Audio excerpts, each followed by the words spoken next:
ఈ విధంగా వీటిని ఇలా ఫ్రై చేసుకొని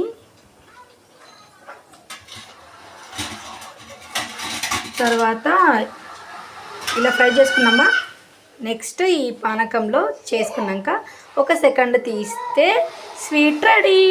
నీకు చూపిస్తాను నేను బౌల్లో తీసినాక, ఓకేనా? అయిపోయాయి. ఈ ఫ్రై చేసిన ఈ చక్కెర పానకంలో వేసేస్తే స్వీట్. దీంట్లో 1 సెకండ్ ఎందుకంటే మెత్తగా కావడానికి అనమాట. ఇప్పుడు దీంట్లో ఫ్రై చేసినాం కదా మనం, దీంట్లో ఫ్రై చేసినాక కొంచెం గట్టిగా ఉంటుంది కదా. సో దీంట్లో చక్కెర పానకంలో వేసి 1 సెకండ్ అట్లా పెట్టినాం అనుకో, కొంచెం మెత్తగా అయ్యి అప్పుడు జ్యూసీగా ఎంత బాగుంటుందో చూడండి. Finally sweet ready. నేను ఒక పీస్ తిని చూపిస్తాను మీకు. చూస్తుంటే నూరిపోతుంది కదా.